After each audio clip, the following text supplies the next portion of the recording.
इस टाइप का है। कितने टाइप के सेल्स होते हैं? कौन सा होता है? Right, prokaryotic cell and eukaryotic cell. अभी अगर हम लोग कंसीडर करें ये जो सेक्शन है आपका, इसके नीचे सारे के सारे यार प्रोकैरियोटिक,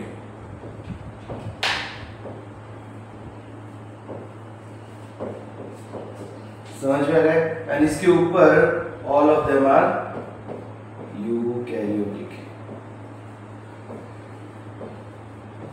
समझ में आ रहा है? नीचे के सब मोनेरा में जितने भी है सबके सब आर प्रोकैरियोटिक, व्हाइल ऊपर के तरफ जो भी है दे आर यूकैरियोटिक। क्लियर? अब यूकैरियोटिक सेल्स जो है इसमें basically protista, fungi, plantae, animalia, हर एक का अलग अलग कंडीशंस है फॉर सर्वाइवल। तो सबसे पहले प्रोटिस्टा है, अगर देखा जाए तो ये एक बहुत बड़ा किंगडम हम लोग को नजर आ रहा है। तो इसके कैरेक्टरिस्टिक्स क्या क्या है वो देखिए ना। अलॉन्ग विद यूकैरियोटिक सेल अभी हम लोग यहाँ पे ये चीज देखते हैं कि वो ऑर्गेनिज्म जो है यूनिसेल्युलर है या मल्टीसेल्युलर है, बॉडी टाइप। समझ में आ रहा है? What we actually consider is the body type. ठीक है, अब नो डाउट प्रोकैरियोटिक सेल में तो सबके सब यूनिसेल्युलर ही है, कोई भी मल्टीसेल्युलर एग्जिस्ट नहीं करता। प्रोटिस्टा में majority of the organisms are unicellular है, कुछ मल्टीसेल्युलर ऑर्गेनिजम्स भी है, but majority of the organisms are unicellular. While ऊपर के सेक्शन में सो बेसिकली हम लोग ऐसा कंसीडर कर सकते हैं, यहाँ पे इसके नीचे सबके सब आर बेसिकली यूनिसेल्युलर,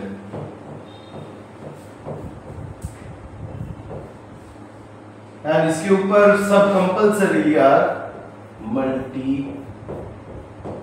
सेल्युलर।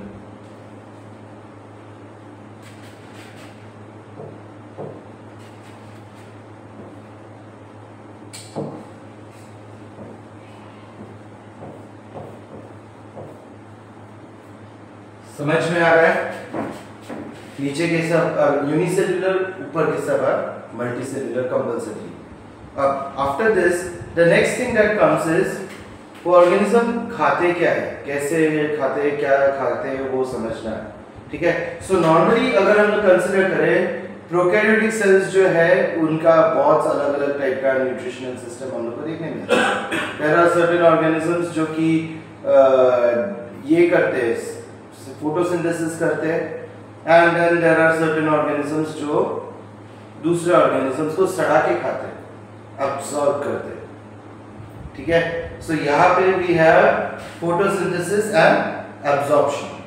ठीक है, अच्छा कुछ ऑर्गेनिजम्स ऐसे भी है जो कीमोऑटोट्रॉफी भी करते हैं, यहाँ पे मतलब वो दूसरे केमिकल्स को ब्रेक डाउन करते हैं एंड उसमें से जो एनर्जी रिलीज हो रहा है वो एनर्जी को लोग यूटिलाइज करते हैं। ठीक है, इस चीज को हम लोग क्या कहेंगे? कीमोसिंथेसिस या कीमोऑटोट्रॉफिज्म। समझ में आ रहा है? सो ये कीमोऑटोट्रॉफिज्म यहाँ पे शो होता है। क्लियर है? कोई डाउट? प्रोटिस्टा में आते हैं तो ये यहाँ पे बेसिकली आप लोगों को बेसिकली तीन अलग अलग मोड ऑफ न्यूट्रिशन देखने को मिलेगा। फोटोसिंथेसिस तो है ही है, ठीक है, कीमोसिंथेसिस इसके ऊपर और नहीं देखने मिलेगा, यहीं पे कीमोसिंथेसिस स्टॉप हो जाएगा। इसके ऊपर we can have photosynthesis, we can have absorption, वो भी प्रोसेस कर सकता है, मतलब अपना एंजाइम्स डाल दिया, डाइजेस्ट हो गया, अब्जॉर्ब कर लिया।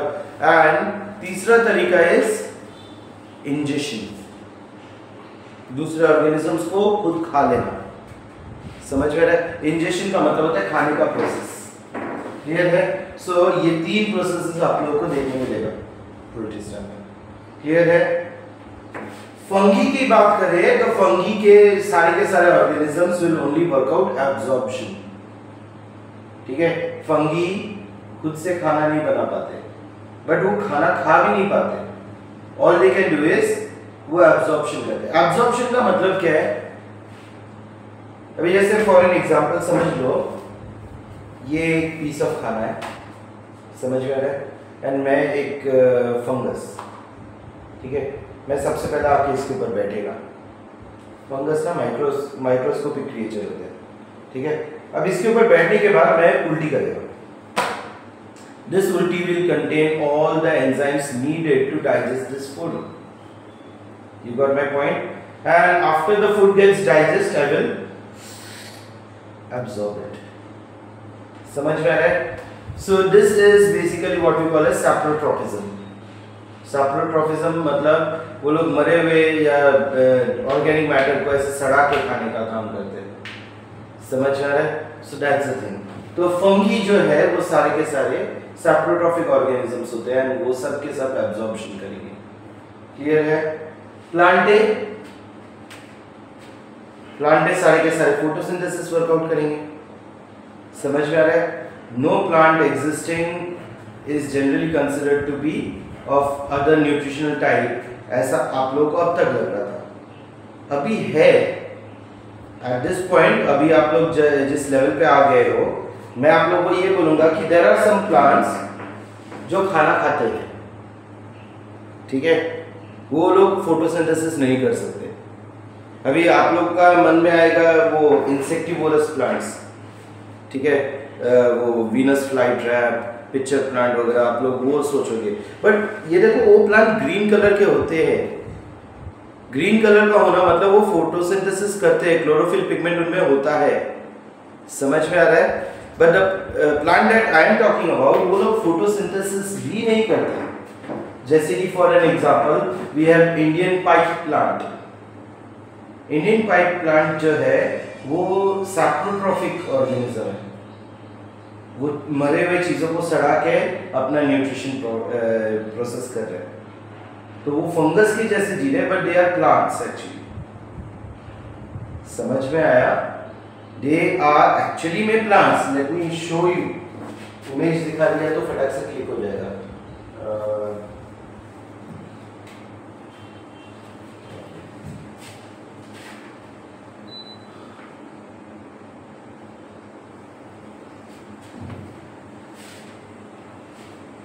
अच्छा, मजे की बात पता है क्या है? ये इंडियन प्लांट है.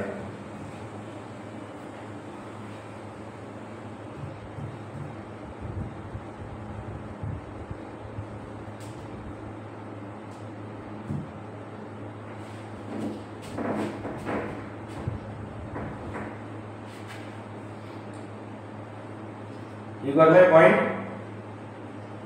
Monotropa uniflora, Indian pipe plant, is actually a saprotrophic plant.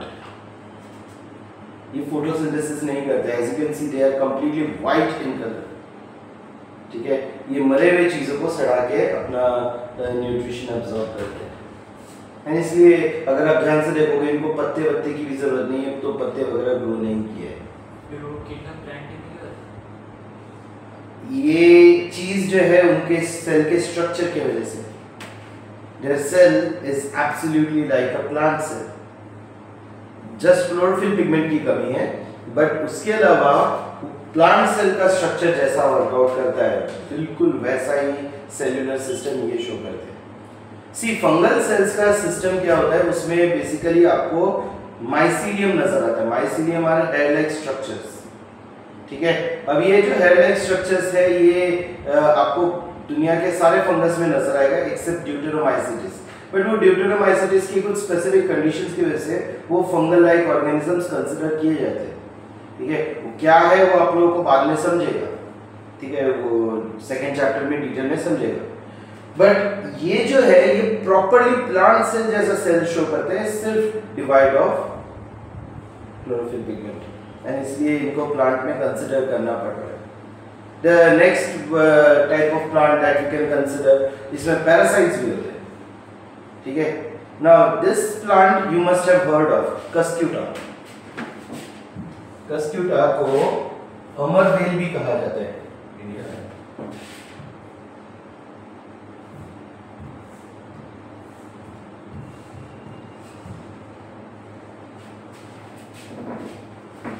देखा है कभी? ये आप लोग ने देखा होना चाहिए. कस्क्यूटा जो है इट्स वेरी कॉमनली ऑब्जर्व्ड. ये एक पैरासाइट है. ये बेसिकली कोई भी दूसरे प्लांट के ऊपर सर्वाइव करते हैं, उसका न्यूट्रिशन वगैरह खुद एब्जॉर्ब करके सर्वाइव करते हैं. समझ में आ रहा है? कस्क्यूटा इज अ प्लांट क्योंकि उसके पास प्लांट लाइक सेल्स है, but they don't have leaves, they don't do photosynthesis, they don't do anything. वो सिर्फ दूसरे प्लांट के न्यूट्रिशन को अब्सॉर्ब करके अपना सर्वाइवल करते हैं। समझ में आ रहा है? बट दे स्टिल आर बेशरम enough to produce flowers like this. ठीक है, दूसरे का खा रहे हैं, फिर भी खुद का रिप्रोडक्शन करने के लिए, सेक्सुअल रिप्रोडक्शन करने के लिए प्रॉपर फ्लावर्स डेवलप करते हैं एंड फ्रूट्स भी, फ्रूट जैसा सिस्टम भी डेवलप करते हैं टू बेसिकली प्रोड्यूस सीड्स। समझ में आ रहा है? सो कहने को इन्हें प्लांट्स कंसीडर करना पड़ जाता है इसलिए। ये now there are some parasites, जब हम कंसीडर करें, ये इकलौता ऐसा पैरासाइट नहीं है, there are some other parasites also, but ये कैसा रहता है, ये टोटल पैरासाइट है। टोटल पैरासाइट मतलब ये पूरी तरीके से अपने होस्ट के ऊपर डिपेंडेंट है। समझ में आ रहा है? There is also a type of plant जिसको हम लोग पार्शियल पैरासाइट कहते हैं। पार्शियल बोलेगा तो हाफ। समझ में आ रहा है? या हेमी पैरासाइट भी बोलते हैं, हाफ पैरासाइट। क्लियर? क्यों? क्योंकि वो फोटोसिंथेसिस खुद का करते हैं, बट जो न्यूट्रिएंट्स एंड वाटर है वो दूसरे प्लांट में से अब्सॉर्ब कर सकते हैं। समझ में आया? एग्जाम्पल सैंटेलम एल्बम, चंदन। चंदन की खेती क्यों नहीं की जा सकती? This is the reason behind it. समझ में आ रहा है? जब चंदन ग्रो होता है, वो अपने रूट्स को दूसरे प्लांट्स के रूट्स में गड़ा देता है, आजू बाजू के। ठीक है, और वो आजू बाजू के प्लांट में से ड्यूरिंग द अनफेवरेबल कंडीशन वो water and mineral nutrients absorb करना शुरू कर देता है। समझ में आ रहा है? इसलिए चंदन का प्लांट को आप सिर्फ जंगल में से हार्वेस्ट कर सकते हो, इसको आप ग्रो नहीं कर पाओगे। ग्रो करने के लिए फिर क्या होगा, आपको कम से कम 2-3 और ऐसे ट्रीज ग्रो करने पड़ेंगे अराउंड विद चंदन का ट्री। समझ में आ रहा है? This is how the system goes. Clear? So anyways, ये समझा आपको। नेक्स्ट अगर हम लोग कंसिडर करें,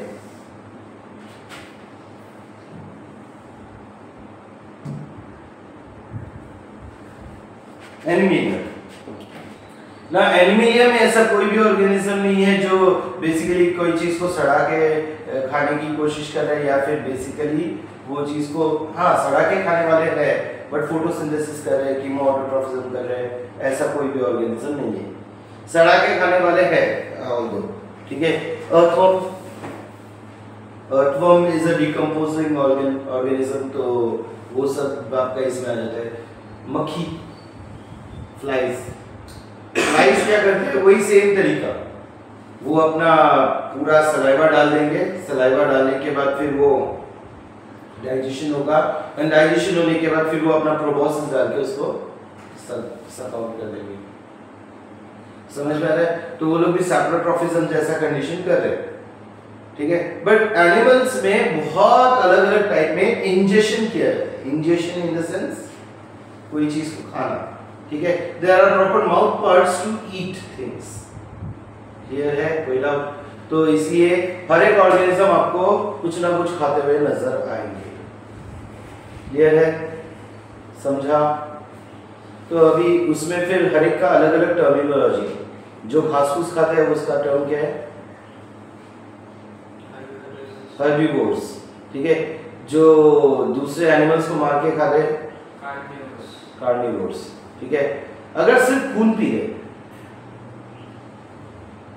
उसको सैंग्विवोर कहते हैं। सैंग का मतलब होता है ब्लड, ब्लड खाने वाला। समझ में आ रहा है? सैंग मीन्स ब्लड, सो ब्लड को खाने वाला सैंग्विवोर। समझ में आ रहा है? फिर उसके बाद समझ लो किसी और का पॉटी खा रहे हैं, ऐसे भी ऑर्गेनिजम्स है। सुअर है ना, सुअर जो है वो किसी और का पॉटी खाते हैं। इनफैक्ट इस मामले में you have to understand, food becomes potty and potty becomes food. We are all eating somebody or others potty. हाँ, इडली डोसा जब हम खाते हैं, we call it as fermented food, right? Fermented मतलब क्या?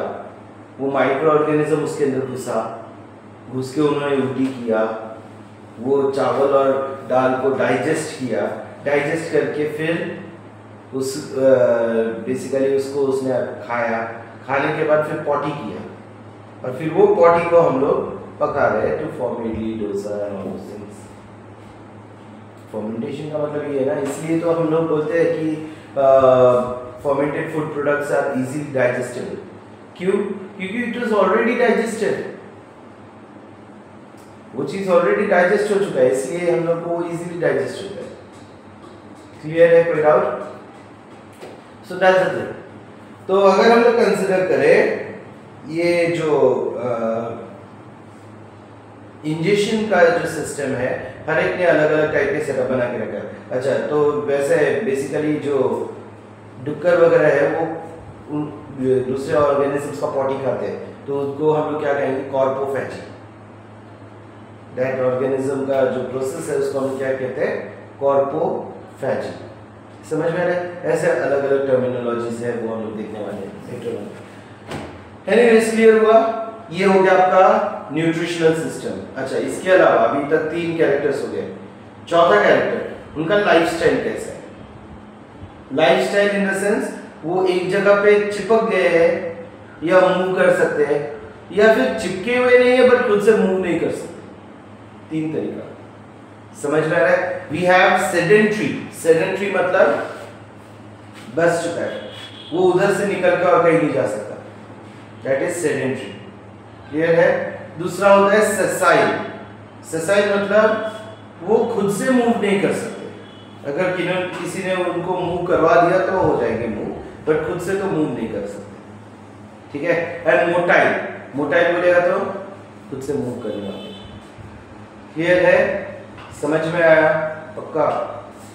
आप लोगों को अगर ऐसा कोई डिफिकल्टी लग रहा है टर्मिनोलॉजीज में, आप लोगों को चाहिए कि आप वो लिख लो, तो basically you can keep writing these down.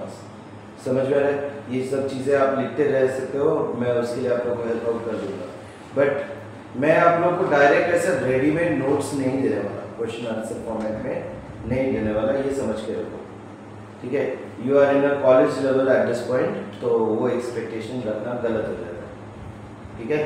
सो आप लोगों को लेक्चर के दौरान कुछ ऐसे रनिंग नोट्स बनाने हैं तो वो आप बना सकते हो आपके मतलब रिवीजन पॉइंट ऑफ व्यू के लिए।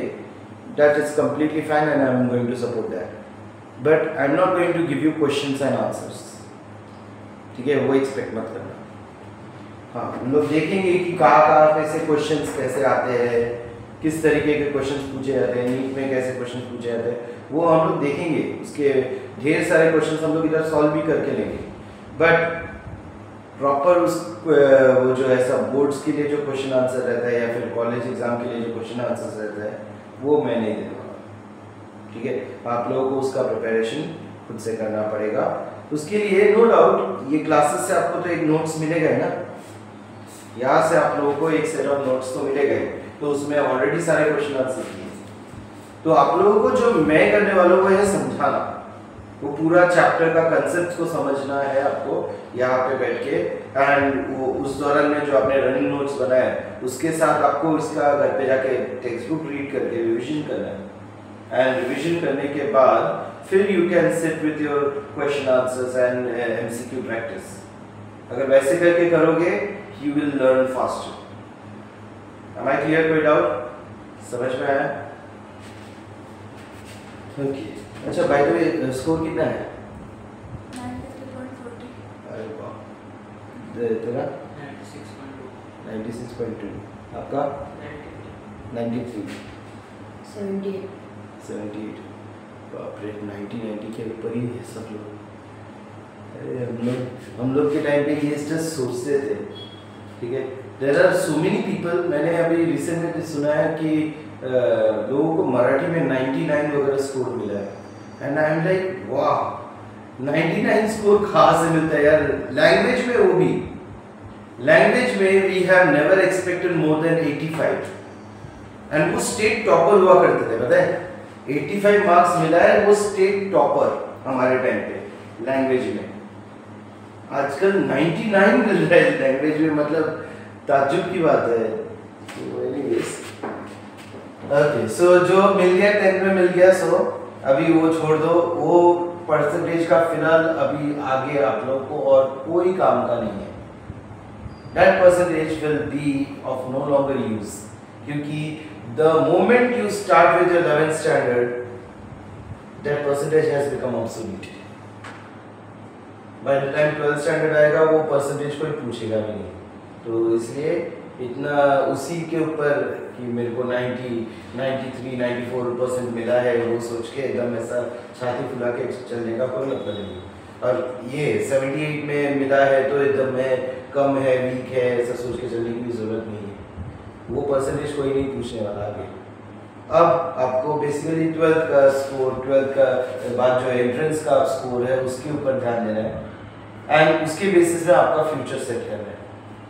आपने साइंस ले लिया है, now साइंस लेके आप आगे अपना फ्यूचर कैसे सेट कर पाओगे, which is that job that you are going to enjoy doing, वो डिसाइड करो एंड उसके हिसाब से आगे बढ़ने की कोशिश करो। ठीक है, क्योंकि देखो एक पॉइंट पे फिर नीट का, जेईई का, सीईटी का वो स्कोर भी आपका ऑब्सोलीट हो जाने वाला है। अभी आज मेरा 12th का स्कोर कितना था उससे कोई लेना देना है किसी को भी। I am working, I am teaching, I have the knowledge enough to teach all of those things. I can work it out.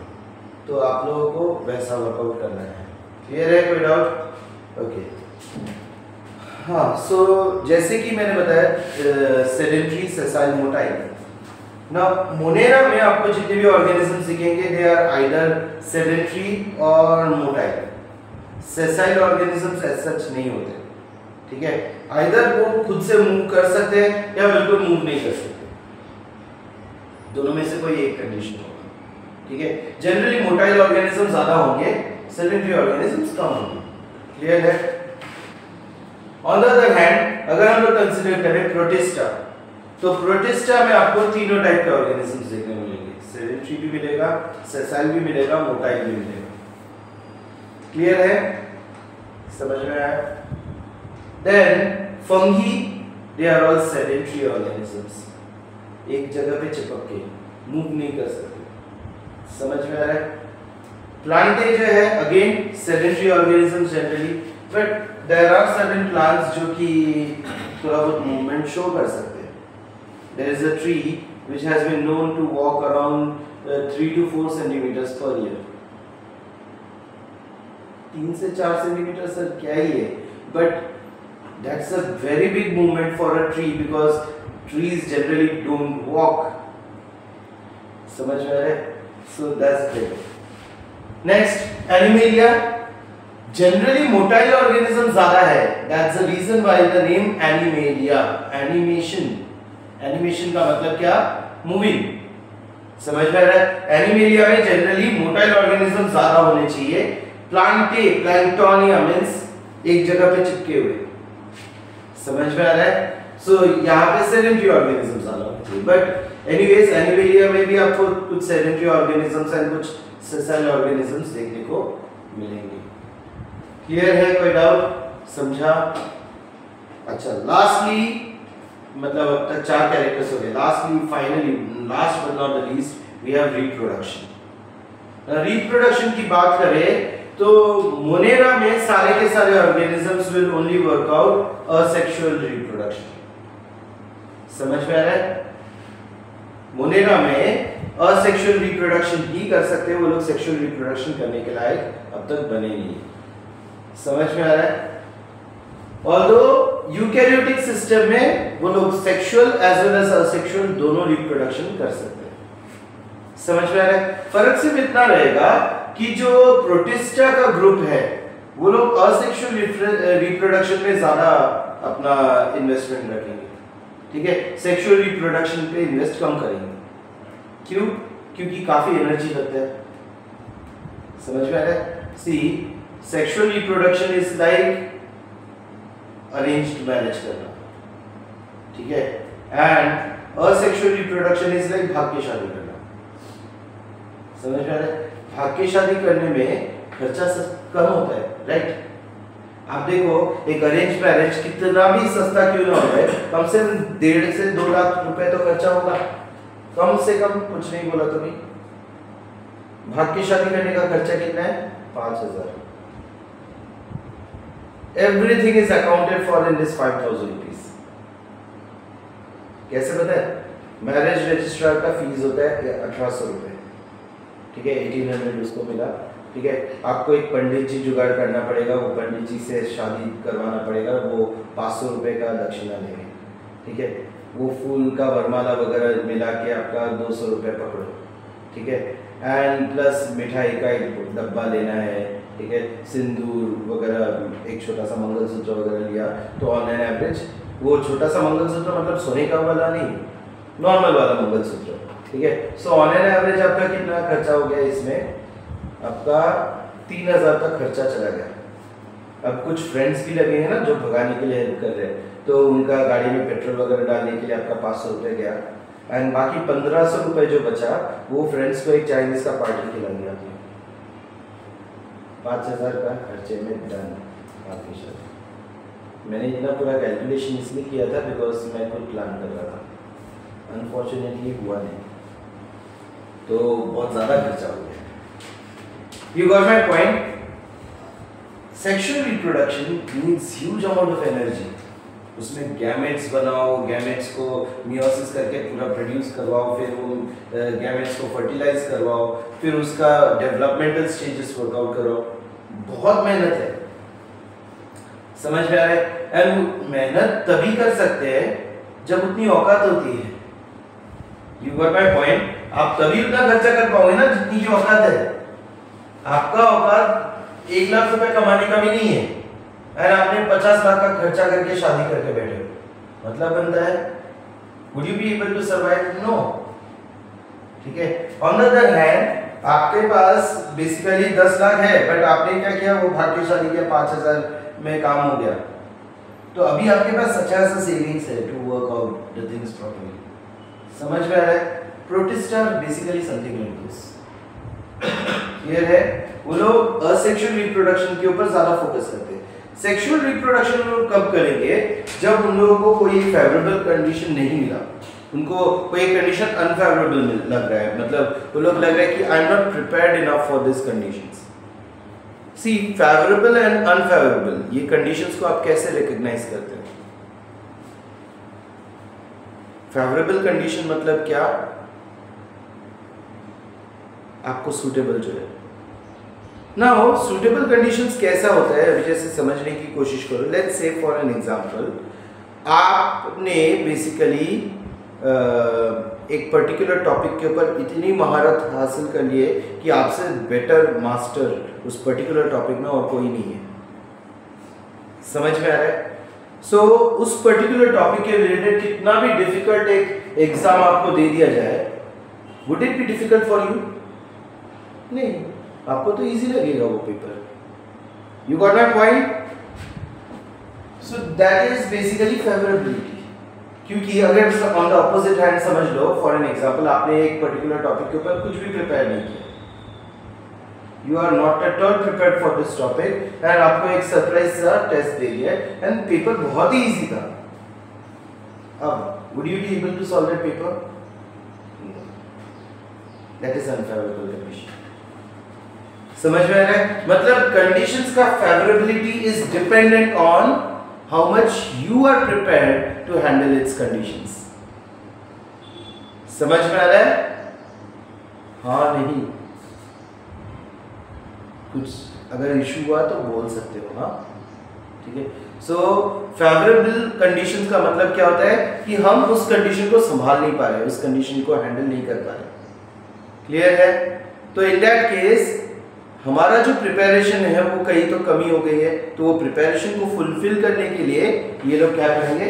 Sexual reproduction.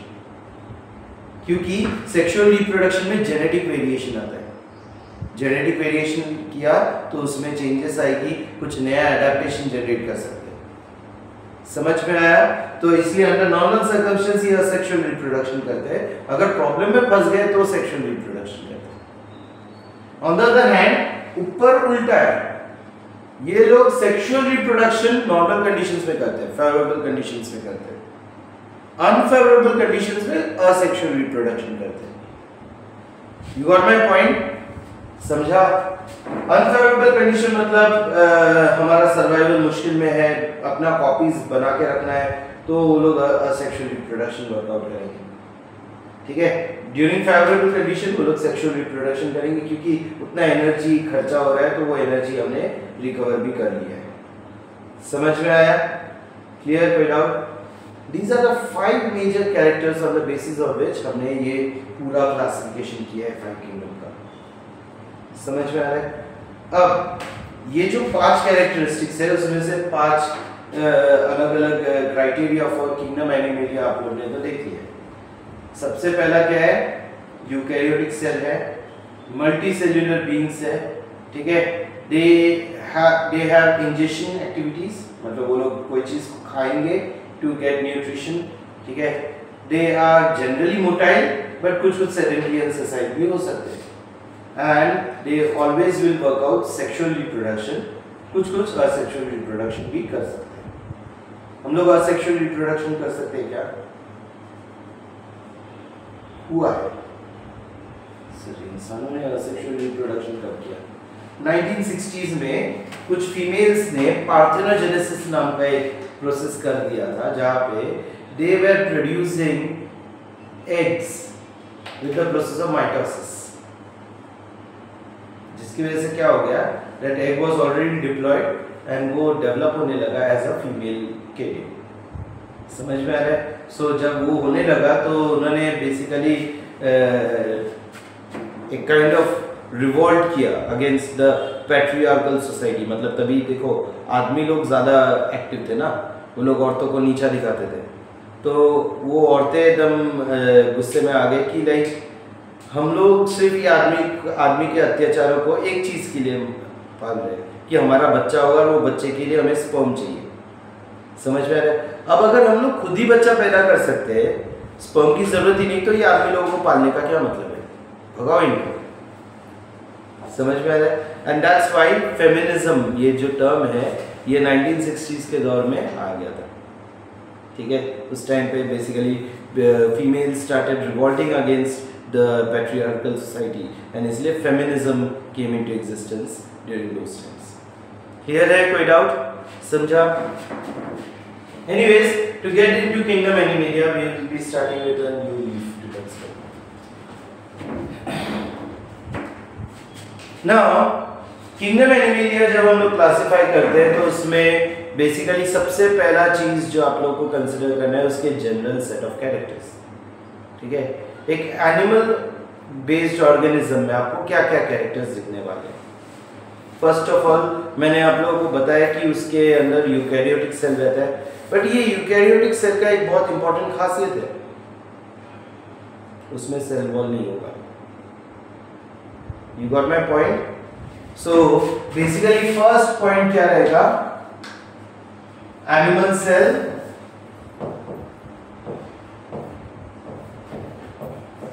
Is devoid of cell wall. ठीक है, सेल वॉल नहीं रहेगा, और क्या नहीं रहेगा? Large central vacuole. Vacuoles होता है क्या एनिमल सेल में?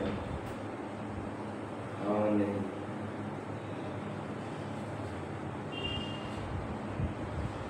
आप लोग ने plant cell and animal cell का डिस्टिंग्विश बिटवीन किया था, याद है? 10th का एग्जाम में सब ऐसा उल्टी करके आ गए, अब ये खाली है। यही होता है बेसिकली रट्टा मारने का लफड़ा। अपने 10th स्टैंडर्ड में जितना रट्टा मारा आपने, इतना स्कोर किया, बट उसके वो स्कोर करने के लिए आपने बेसिकली वो सब उड़ेल दिया, और अभी आपके पास कुछ भी नहीं बचा है। तो बैक टू बेसिक्स अगर हम लोग कंसिडर करें, वैक्यूल्स होता क्या है पता है? पहली बात, इट्स अ स्टोरेज यूनिट। समझ में आ रहा है? सेल्स के अंदर एक स्टोरेज यूनिट होता है। मैं आपको तो सेल दिखा देता हूँ, और उस सेल के अंदर ही स्टडी करता हूँ।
Okay, so basically what you can see is a cell and cell के अंदर के ऑर्गेनल्स वगैरह आप लोगों को यहाँ पे नजर आ रहे हैं।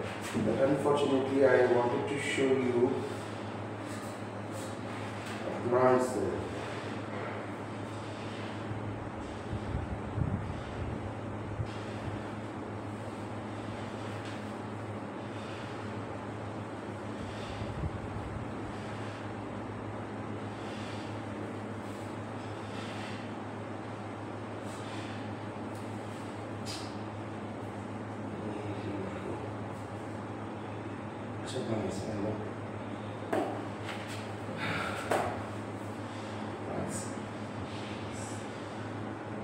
So this is a plant cell, ठीक है।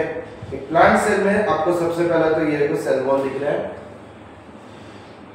समझ में आ रहा है। सेल वॉल के साथ साथ what you can see is cell के बीचों बीच एक बड़ा सा ऐसा bubble, this is known as the vacuole, central vacuole.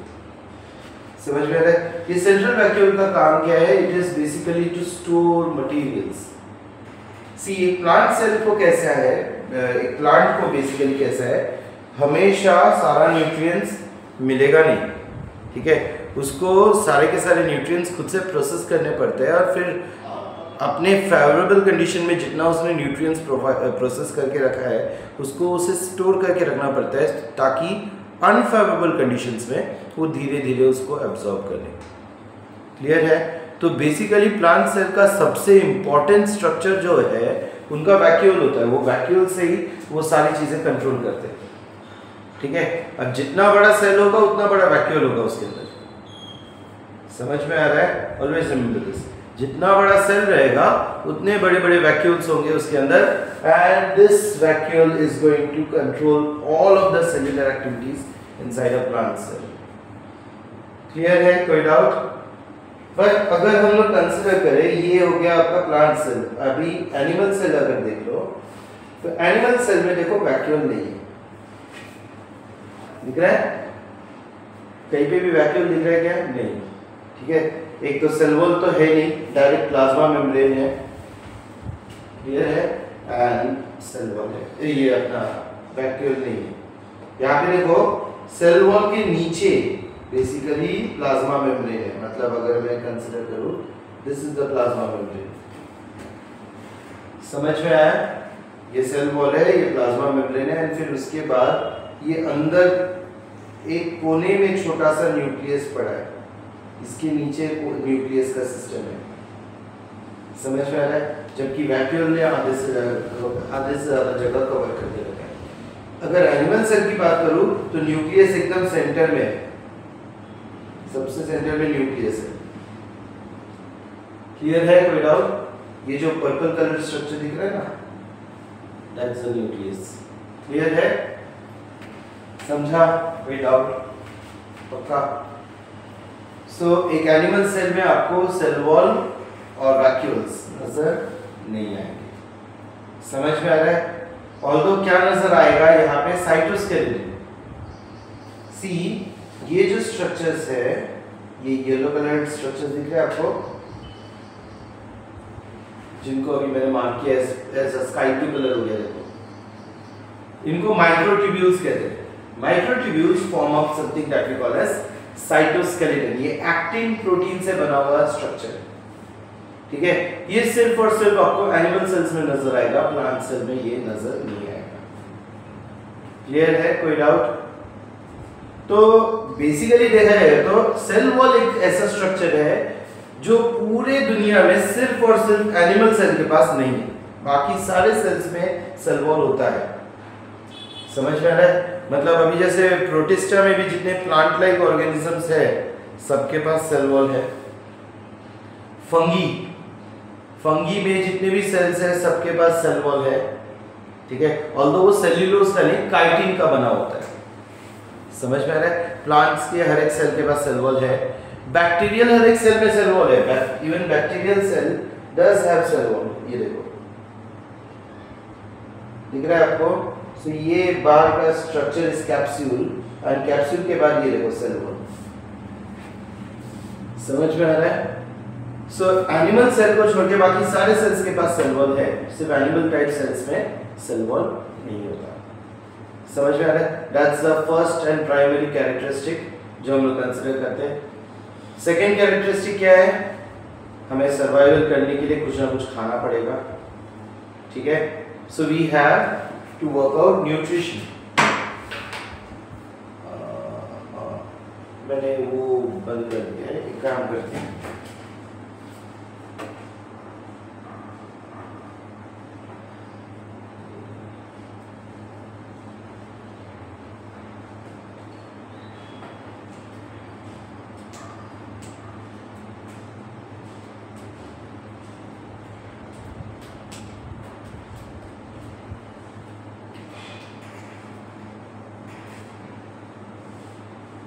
Okay. सो जब हम लोग कंसिडर करें, फर्स्ट थिंग जो है दैट इज बेसिकली आपका यहाँ पे सेल वॉल प्रेजेंट नहीं होगा, सेल वॉल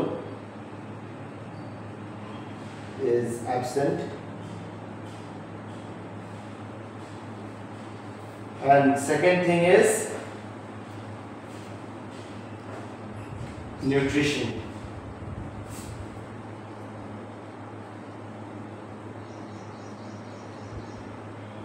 ठीक है, न्यूट्रिशन वर्कआउट होगा। अच्छा, हाँ, वैक्यूल्स, हाँ, सेल वॉल के साथ साथ एंड वैक्यूल्स।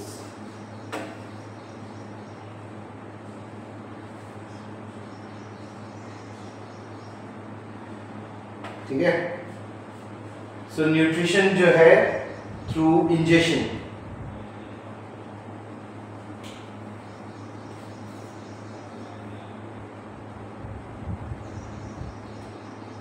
फिर वो बहुत सारे अलग अलग तरीके के चीज़ें खा रहे हैं, तो वो हम लोग ने डिस्कस किया है, हर्बीवोरी, कार्निवोरी, कॉर्पोफैजी, सैक्टिवोरी वगैरह वगैरह। ठीक है, अच्छा, और क्या कैरेक्टरिस्टिक लग रहा है आपको एनिमल्स के अंदर होते हैं?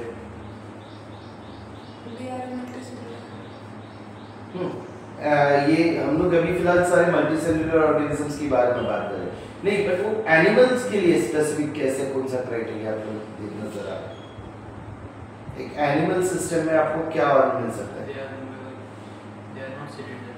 Generally motile.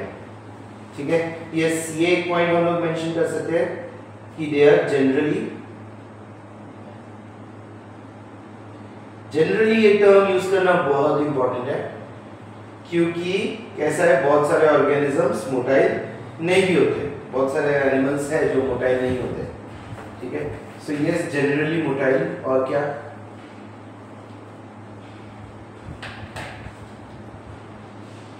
अभी देखो, जब हम लोग रिप्रोडक्शन करते हैं तो रिप्रोडक्शन के बाद डायरेक्टली हम लोग को मतलब एक फुली ग्रोन ऑर्गेनिज्म मिल जाता है क्या? नहीं, डेवलपमेंटल स्टेजेस होता है ना, तो बेसिकली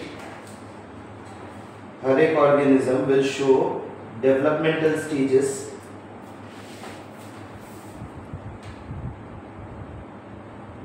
ठीक है, इनको डेवलपमेंटल स्टेजेस कहते हैं। अभी जैसे फॉर एन एग्जांपल, बहुत सारे organisms will show a process known as metamorphosis. Metamorphosis, morpho means, morpho का मतलब क्या होता है? Body structure. मॉर्फो का मतलब क्या होता है? Body structure. Meta means changing. So when I am saying Metamorphosis, it means changing body structure during development.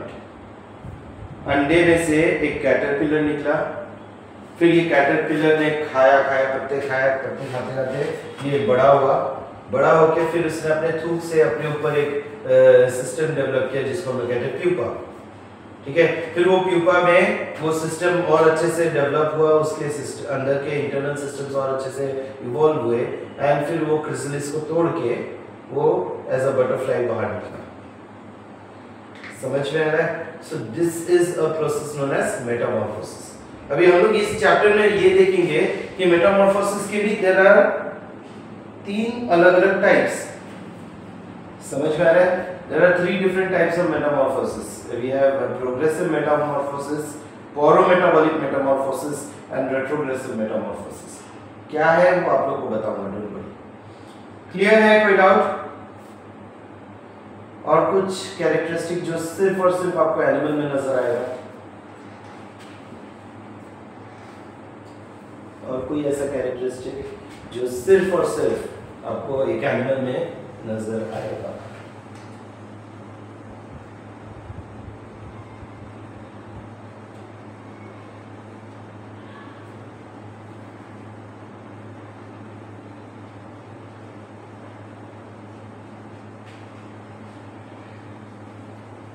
Body shows presence of internal organs and organ systems।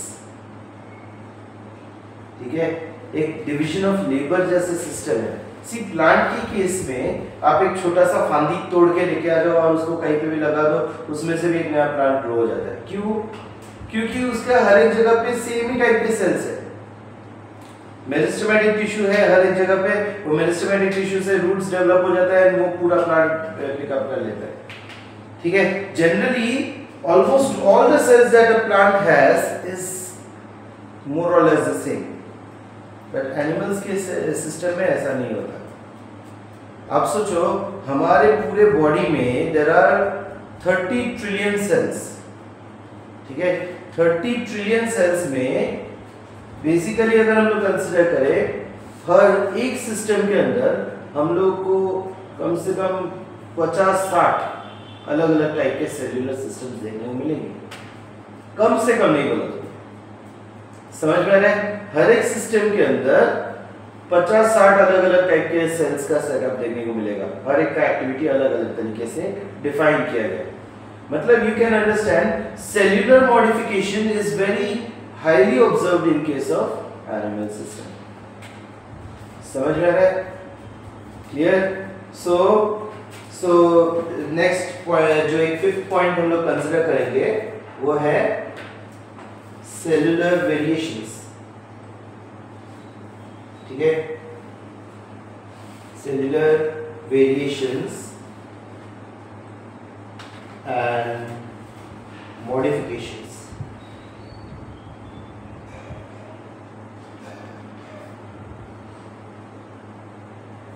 Leading to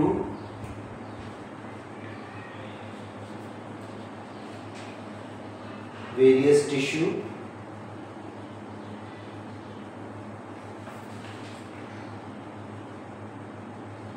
and organs। Clear है? समझ में आया? कोई doubt? पक्का? So basically ये जो 5 characters है ये एक एनिमल को एनिमल बनने के लिए हेल्प करता है। समझ में आ रहा है? These 5 characters are the characters that is very much unique for an animal to consider। समझ में आया? So kingdom Animalia में सारे के सारे organisms मुझे ये पांचों के पांचों set of characters definitely show करने वाले। समझ में आ रहा है? No, देखो मैंने आप लोगों को if you remember वो जो 5 kingdom classification का वो कुत्ते का पैर जैसा स्ट्रक्चर बना के दिया था, उसमें देखो एनिमेलिया का जो मैंने बबल बनाया था वो काफी बड़ा बनाया था। क्यों? क्योंकि उतने ऑर्गेनिजम्स एग्जिस्ट करते हैं।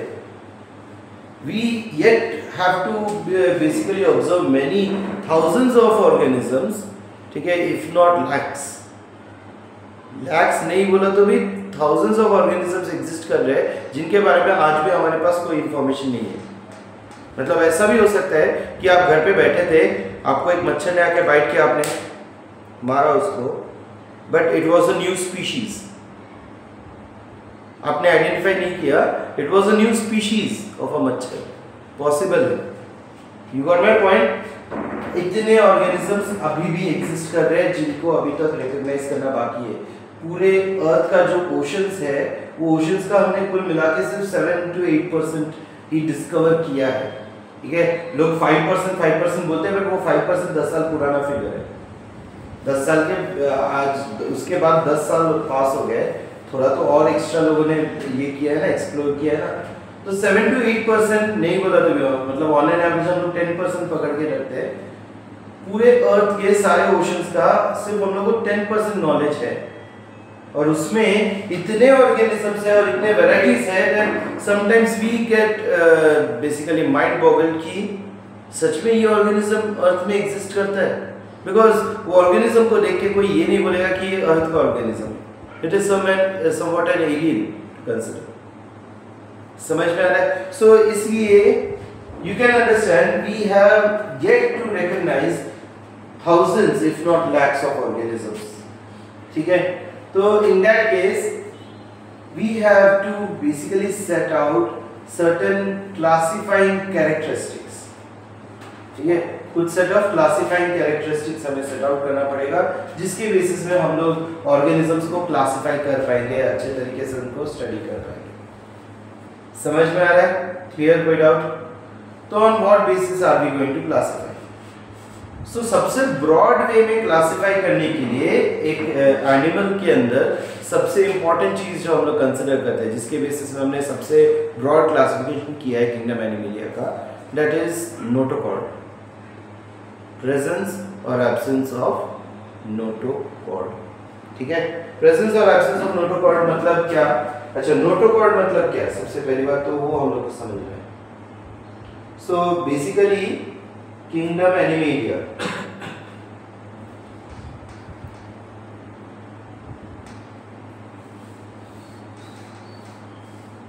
ठीक है, इसको हम लोग सबसे पहला ब्रॉडली क्लासिफाई करते हैं इनटू टू टाइप्स। ठीक है, we have non Chordata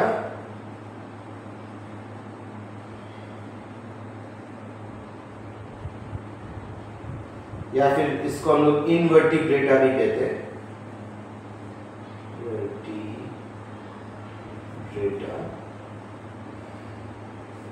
and दूसरा है कॉर्डेटा।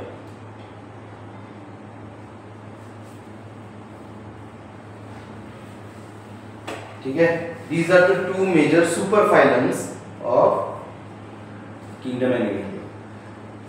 ठीक है, नोटोकॉर्ड इज अ स्ट्रक्चर जो कि हमारे बर्थ के दौरान में हमारा एक बैकबोन जैसा सिस्टम फॉर्म करने में शो होता है हमारे केस में।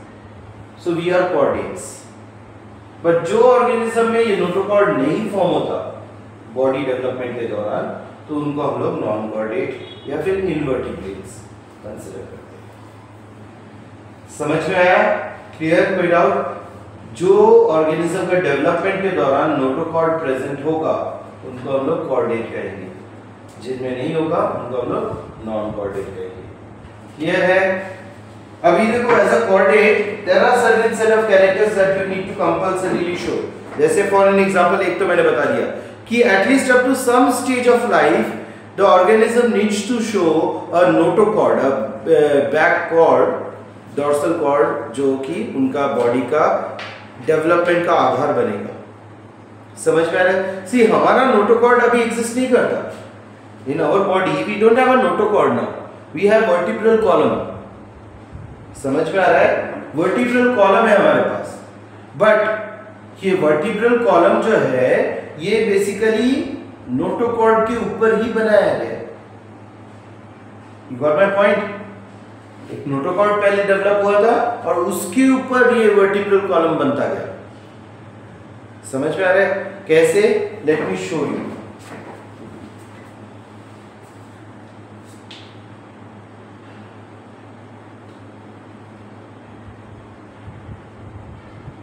लेट्स से जब मैं एक इंसान का बॉडी कट करता हूं,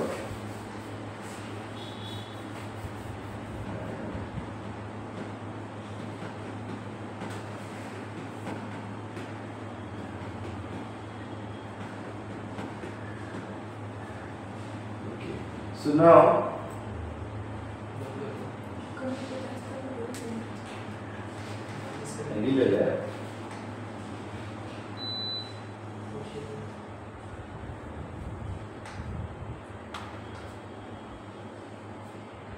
so let's consider, as you can see ये एक इंसान का बॉडी कट के रखा हुआ है आपके सामने। तो हम लोग इसका जो वर्टिब्रल कॉलम है उसको थोड़ा सा खोलेंगे। So let's remove these muscle layers. ठीक है, अब जब मैंने मसल लेयर्स को खोल दिया है you can see, what you can actually see is the vertebral column. ठीक है, सो ये वर्टिब्रल कॉलम के वर्टिब्रे आपको नजर आ रहे हैं, ये वर्टिब्रल बोन्स है। ठीक है, ना वर्टिब्रल बोन्स को भी मैं थोड़ा सा एक दो हटा देता हूं।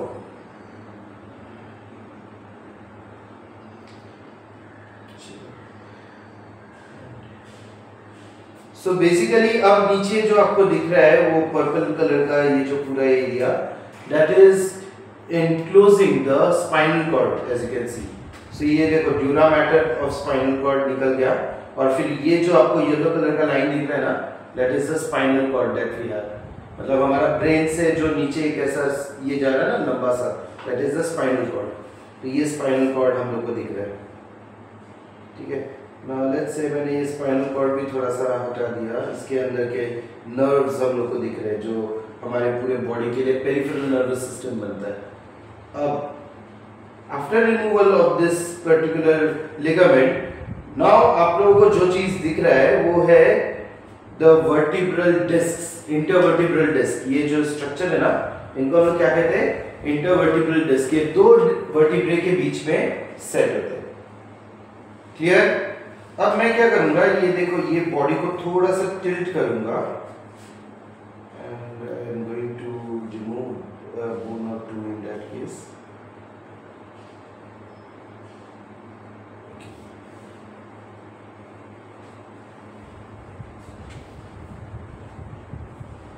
So now can you see this? ये डिस्क का सेंटर देखो, ऐसा नहीं लग रहा है ये एक ऐसा जेली जैसा फॉर्मेशन है, एंड अगर आप ध्यान से देखोगे ये ऑलमोस्ट सब में दिख रहा है। दिख रहा है? क्लियर है? ये एक्चुअली क्या था पता है? द कॉर्ड, एक लंबा सा ऐसा नोटोकॉर्ड था, एंड वो नोटोकॉर्ड के ऊपर हमारे बोन्स फॉर्म होते गए वर्टिब्रल कॉलम का। सो बेसिकली ऐसे 26 बोन्स फॉर्म होते हैं पूरे। समझ में आ रहा है? एक्चुअली 33 बोन्स, 33 बोन्स का सिस्टम पूरा फॉर्म होता है ऑन दिस नोटोकॉर्ड। ठीक है, एंड उसके बीच में जो वर्टिब्रल डिस्क बने वो तो कार्टिलेज का बन गया, ये पूरा कार्टिलेज का स्ट्रक्चर है। तो वो कार्टिलेज के स्ट्रक्चर के अंदर हम लोग को ये embedded notochord kind of structure अभी भी नजर आता है। समझ में आ रहा है? क्लियर? कोई डाउट? समझा? सो जिनके पास ये नोटोकॉर्ड कभी ना कभी जिंदगी में एक बार था, दे आर ऑल कॉर्टेक्स। समझ में आ रहा है? कंपल्सरी नहीं है कि जिंदगी भर उनको नोटोकॉर्ड शो करना है, बट जिंदगी में कभी तो उनके पास एक बार नोटोकॉर्ड होना चाहिए, तो उन्हें हम लोग कॉर्टेक्स कहेंगे। क्लियर है? क्या हुआ? सर वो एम्ब्रियोनिक लाइन में रहता है, जब एम्ब्रियो रहता है एम्ब्रियो फॉर्मेशन के दौरान में वो बनता है नोटोकॉर्ड। ठीक है, प्रॉपर जब एम्ब्रियो फॉर्मेशन होता है तब ये नोटोकॉर्ड फॉर्म होता है। ठीक है, तो इन दैट केस सबसे पहला एक्चुअली नोटोकॉर्ड बनता है। हम लोग एक्चुअली आप लोग ने पढ़ा रहेगा, if you remember 10th standard में 3rd चैप्टर में आपने पढ़ा रहेगा, एक प्रिमिटिव स्ट्रीक फॉर्म होता है जो हमारा ये अपना जाइगोट है।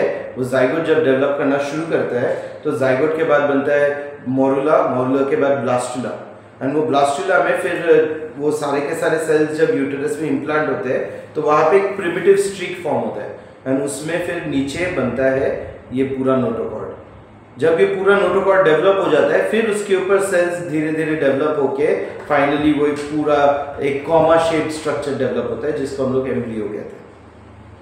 समझ में आ रहा है? So that's how the system goes. Clear है? कोई डाउट? सो एम्ब्रियोनल स्टेज में हमारे पास नोटोकॉर्ड रहता है, फिर फीटल स्टेज में तो उसके ऊपर बोन्स बनने शुरू हो जाते हैं, तब वो वर्टिब्रा फॉर्म होता है। समझ में आ रहा है? बट लाइफ में कुछ पॉइंट तक हमारे पास नोटोकॉर्ड था। क्लियर है? सेकेंड ऐसा कैरेक्टर और एक है, प्रेजेंस ऑफ फेरिंजियल गिल्स। समझ में आ रहा है? फेरिंग्स ये रीजन है ना, this is the region known as pharynx. ठीक है, तो ये फेरिंग्स का रीजन में गिल्स का presence at least up to some stage of life compulsory है। समझ में आ रहा है?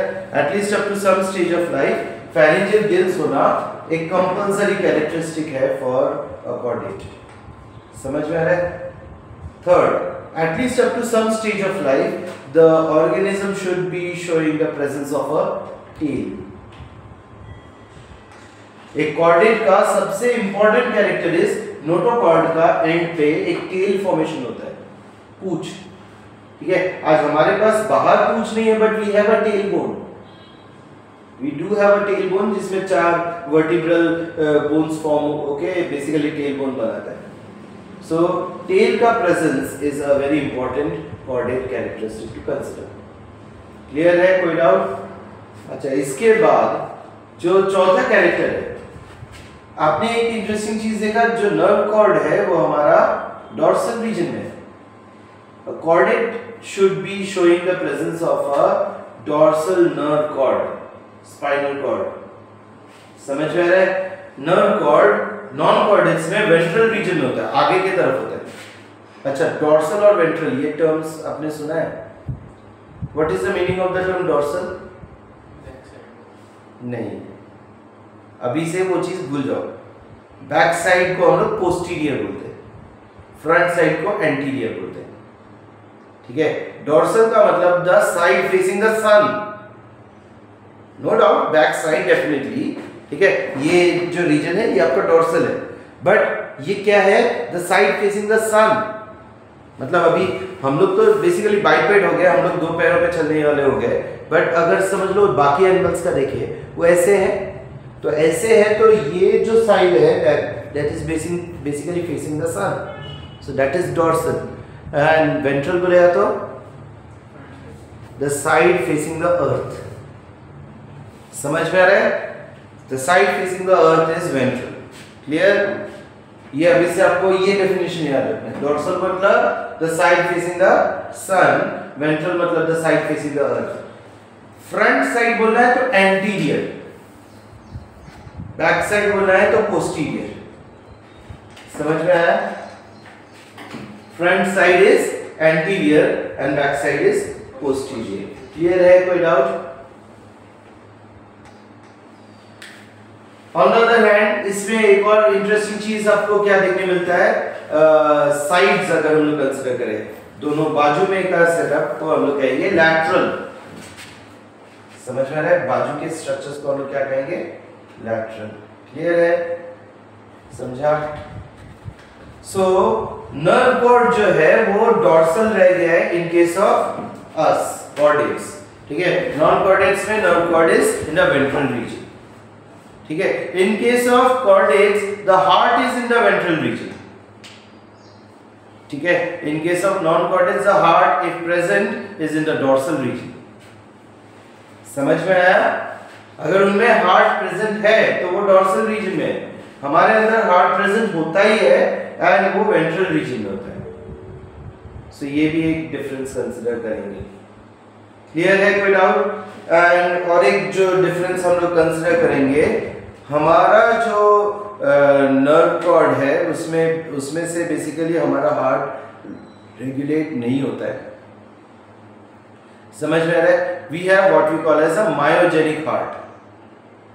All chordates will show myogenic heart. इसलिए हम लोग गाना लिखते हैं ना, दिल मेरी सुनता नहीं। ठीक है, क्योंकि कॉर्डेट्स नॉन कॉर्डेट्स का जो है हार्ट न्यूरोजेनिक होता है। नॉन कॉर्डेट्स का heart is neurogenic in nature. Neurogenic बोलेगा तो उनका ब्रेन उनका हार्ट चलाता है। ठीक है, क्लियर, कोई डाउट? समझा? So these are the major characters, 6 ऐसे इंपॉर्टेंट कैरेक्टरिस्टिक्स जो कि कॉर्डेट और नॉन कॉर्डेट को डिस्टिंग्विश करने के लिए हेल्प करते हैं। Am I clear, कोई डाउट? हाँ, नहीं समझा? सो एक डिस्टिंग्विश बिटवीन आप लोग लिख पाओगे इसकी बेसिस में? मैंने सारे पॉइंट्स तो बता दिए क्या क्या है। सबसे पहला, नोटोकॉर्ड लाइफ में एटलीस्ट कुछ स्टेज ऑफ टाइम तक प्रेजेंट रहेगा तो कॉर्डेट, नहीं रहेगा तो नॉन कॉर्डेट। फिर कुछ टाइम तक फेरेंजियल गिल्स होंगे तो कॉर्डेट, नहीं होंगे तो नॉन कॉर्डेट। कुछ टाइम तक टेल प्रेजेंट होना चाहिए, हुआ तो कॉर्डेट, नहीं हुआ तो नॉन कॉर्डेट। नर्व कॉर्ड जो है वो डॉर्सल रीजन में होता है in case of chordate, ventral region में in case of non chordate. Heart जो है कॉर्डेट में वेंट्रल रीजन में होता है, जबकि नॉन कॉर्डेट्स में डॉर्सल रीजन में। एंड जो कॉर्डेट का हार्ट है वो मायोजेनिक होता है, नॉन कॉर्डेट का हार्ट जो है वो न्यूरोजेनिक होता है। राइट, 6 पॉइंट्स लिख पाओगे। Homework, distinguish between chordates and non chordate characters. समझ में आ रहा है? Distinguish between chordate and non chordate characteristics.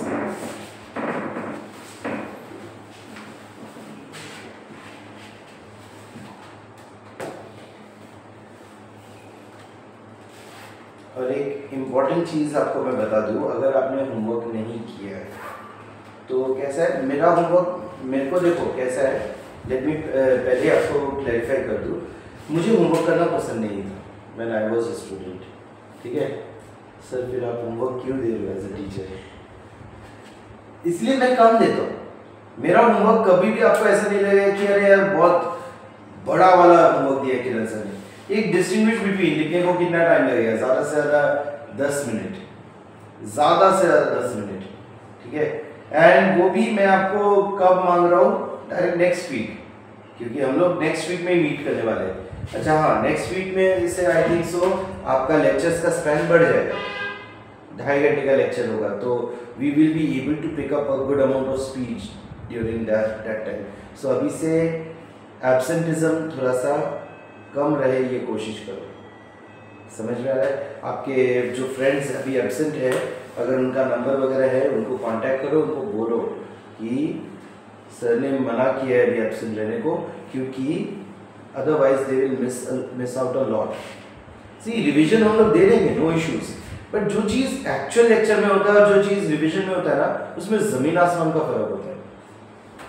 ठीक है, मैं चाहूँ तो मैं वो एक्चुअल लेक्चर के दौरान ही रिवीजन वाला कंटेंट देके फटाफट चैप्टर खत्म कर दूँ ना, मैं क्यों इसको खींचते बैठूँ? बट बहुत सारी चीज़ें वहाँ पे बताया जाता है। अभी नीट रिलेटेड इंपॉर्टेंट बहुत सारे पॉइंट्स मैं बताऊंगा, ये कौन कौन से क्वेश्चंस कैसे आते हैं वो बताऊंगा, तो वो सब चीज़ें रिवीजन के दौरान तो नहीं बता पाऊंगा। समझ में आ रहा है? So ask your friends to basically start arriving on time, तो they will basically not suffer any losses in that case. ठीक है, तो in that case ये जो होमवर्क्स है मैं ऐसे ही छोटे छोटे देता हूँ, जो कि एक हफ्ते के बाद आपसे एक्सपेक्ट किया जाता है। तो एक्सपेक्टेशन इतना रहता है कि इतना तो आपके पास करने का टाइम आराम से रहेगा। मैं इतना तो मैं खुद ऐसा पढ़ाई के तौर पे कर लिया करता था। समझ में आ रहा है?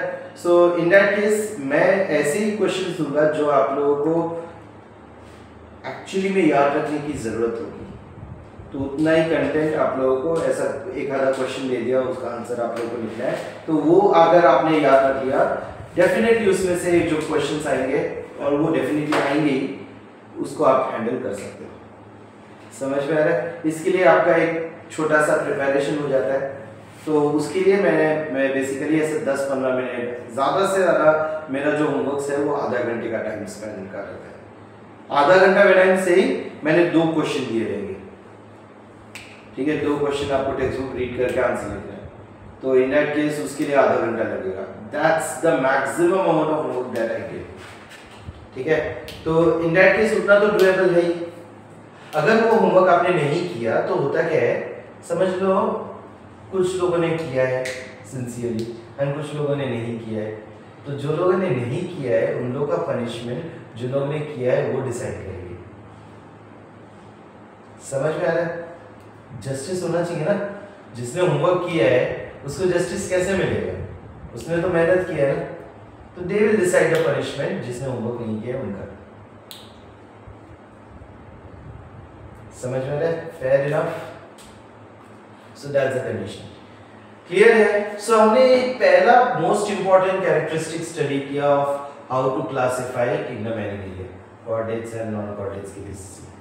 ठीक है, अब फर्दर जब हम लोग को कंसीडर करना है, इनको हम लोग फर्दर क्लासिफाई करते हैं इनटू वेरियस डिफरेंट फाइलम। ठीक है, ये जो सुपर फाइलम है non chordates and super phylum chordates को हम लोग फर्दर अलग अलग फाइला में डिवाइड करते हैं। तो वो फाइला में डिवाइड करने के लिए there are certain very important classification criteria. उसमें से 6 आप लोग ने 10th स्टैंडर्ड में पढ़ा था, इफ यू रिमेम्बर। हाँ, 6 अलग अलग क्राइटेरिया के बारे में आपने 10th स्टैंडर्ड में पढ़ा होगा। कौन कौन से थे? लेट्स से जर्मिनल लाइनिंग्स, ठीक है, डिप्लोब्लास्टिक, ट्रिप्लोब्लास्टिक। फिर उसके बाद आप लोग ने सेगमेंटेशन के बारे में पढ़ा होगा, सिमेट्री के बारे में पढ़ा होगा।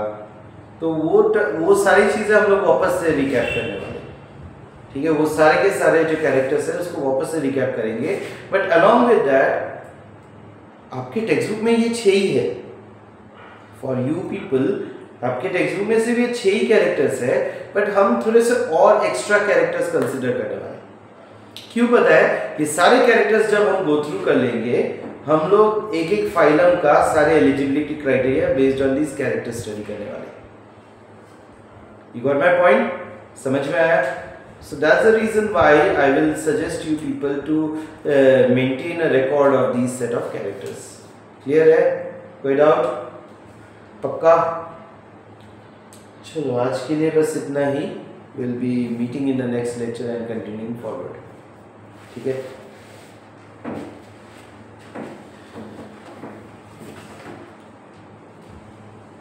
फिलहाल नीट वाले में सिर्फ आप ही हो ना? अच्छा, तू है। तू इंजीनियरिंग का सोच रहा था ना? तू नीट का सोच रहा है? यू आर नीट ना? आप दोनों में? जी। मैं सीईटी का। CET, PCM, PCB? वो नहीं मालूम। मतलब बायोलॉजी सीईटी लेना है या मैथ्स सीईटी लेना है? इंजीनियरिंग में घुसना है या फार्मेसी वगैरह में? इंजीनियरिंग में जाना है तो पीसीएम सीईटी। ओके,